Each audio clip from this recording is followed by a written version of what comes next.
Oh man, what a monumental week of professional wrestling. Hello everybody, welcome to Wrestling News with the Dude. So today, for those of you who are watching this for the first time, I will be delivering the wrestling news for you all, and I will give you my thoughts about it.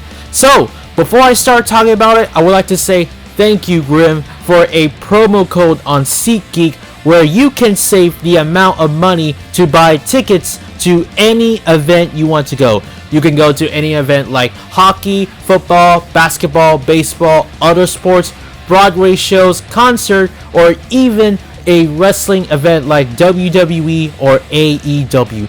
Pick any seats you want and you can buy many tickets you want and use a promo code GRIM, G-R-I-M, to save $20 off on your order.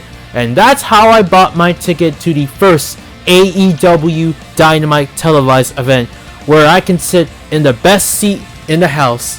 In my opinion, it was pretty decent to watch a live experience of wrestling, and I'm very proud to be part of the history. For those of you who didn't watch my vlog recently, go check it out. It was fun and I did make a reaction to it. But for now, watch me as I talk about some wrestling news. So today I'll be talking about what happened at Fail in the Jail.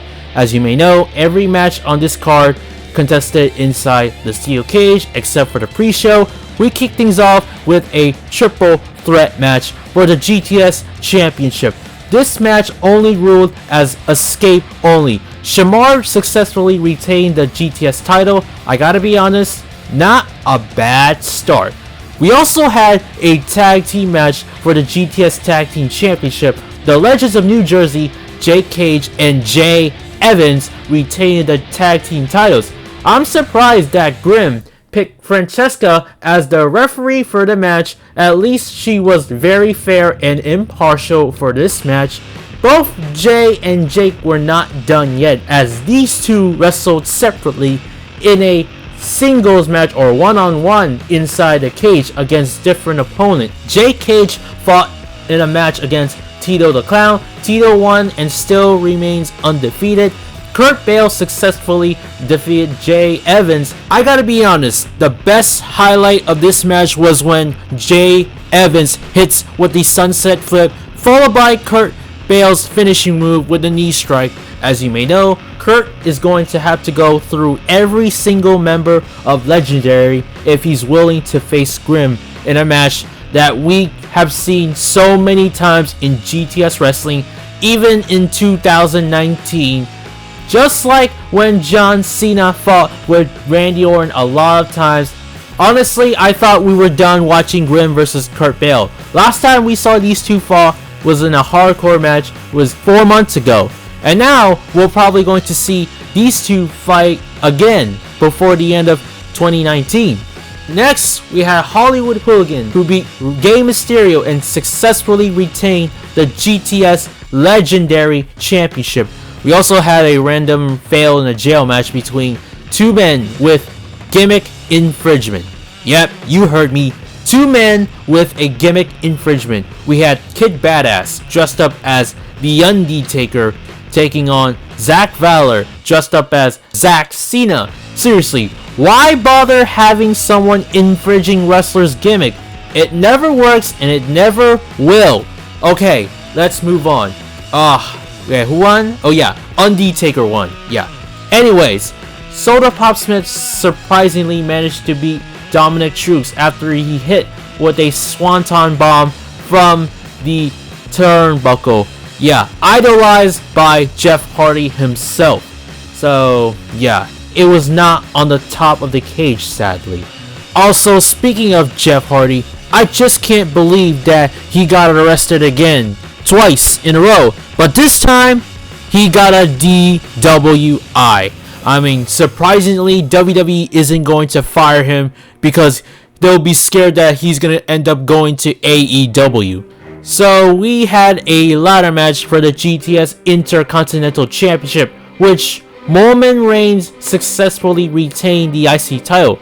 I'd say not a bad match at all, right?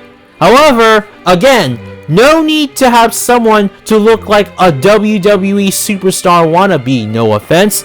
I get that every wrestler on the GTS roster need a gimmick, but come on now. No need to rip off a WWE superstar's gimmick. I'm surprised that WWE didn't give GTS a cease and desist letter.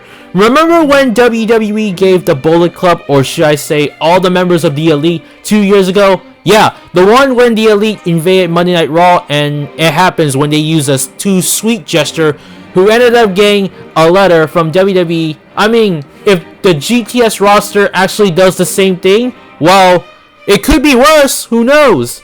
I mean, who am I kidding? None of them are actually gonna do illegal things. I mean, none of them. Unless you're working for a different company and you could get sued for infringing those trademarks, I suppose. Anyways, we had a main event between two brothers, Grim and DUHOP. Two championships were on the line, the YouTube Wrestling Figures Heavyweight Championship and the GTS United States Championship. Honestly, what a main event. We finally get to see Grim headlining the pay-per-view show. People may say that Grim can't win fair and square, so yeah. So I thought that Jay and Jake would thought it would be a great idea to get over the cage without getting cut from a barbed wire, and look how it turned out. They did not successfully help Grim win, and yeah, DUHOP managed to win and now currently holding the two belts, the US title and the YouTube title. Yeah. And then afterwards, Jay and Jake were thrown out of the ring as DUHOP locked the cage door, and Grim has nowhere to run as TITO came out from under the ring and dragged him to hell.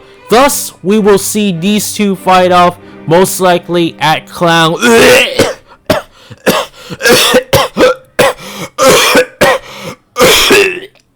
I'm sorry, it's Clown. Alright, maybe this is the third time's the charm. We will most likely going to see Grim versus TITO the Clown at Clown Duels on the week of Halloween Day. Yeah, this doesn't sound good.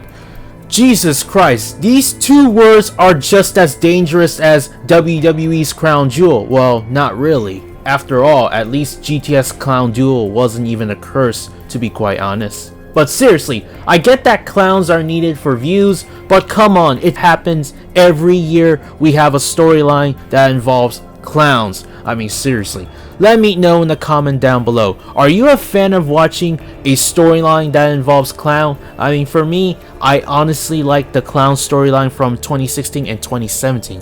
2018, meh. This year, not so much.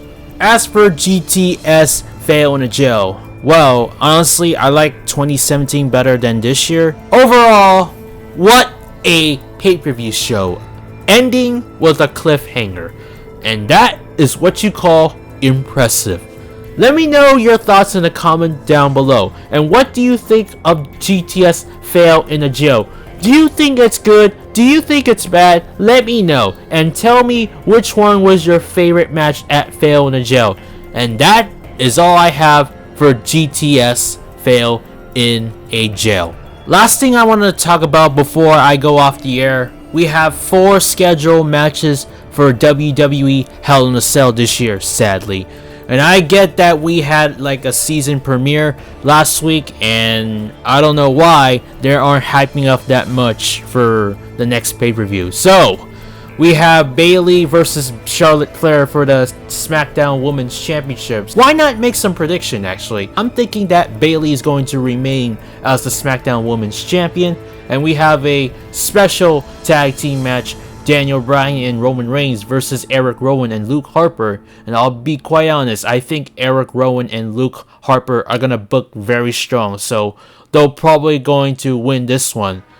So before I talk about those 2 Hell in a Cell matches, I got some news that's going to happen tonight's Hell in a Cell. So according to Ringside News, Reddit user is claiming that these matches will be added to tonight's Hell in a Cell. So 4 matches will be impromptu. Natalya versus Lacey Evans, Ali versus Randy Orton, Alexa Bliss and Nikki Cross versus the Kabuki Warriors, and Kevin Owens and the New Day versus AJ Styles, the OC, and King Corbin. So, why not predict those 4 matches? So, Lacey Evans is gonna win. Mustafa Ali needs a big win. Alexa Bliss, well, actually, I'm gonna pick Kabuki Warriors because they haven't done much at all, and they're gonna have to win this one. And also, there could be a segment called Kevin Owens Show, and they're gonna set up the Eggman tag team match. And obviously, I'm gonna pick Kevin Owens and the New Day, the babyface. And then we have 2 Hell in a Cell matches. We got Becky Lynch taking on Sasha Banks for the Raw Women's Championship. And Sasha Banks needs a big win, and she's gonna have to take the Raw Women's Championship. And then we will have a main event between Seth Rollins and The Fiend, Bray Wyatt, for the Universal Championship. We have The Fiend, of course, and he needs to get booked very strong. So he's going to have to win the Universal Championship. Otherwise, if Seth Rollins retained the Universal title, then otherwise, what's the point? Like, seriously, WWE would waste Bray Wyatt's momentum. That's all I have for today. Don't forget to like this video, leave a comment, subscribe for more content, and join the notification squad by tapping that little bell so you don't want to miss the latest upload on this channel. As always, goodbye, peace, and good day.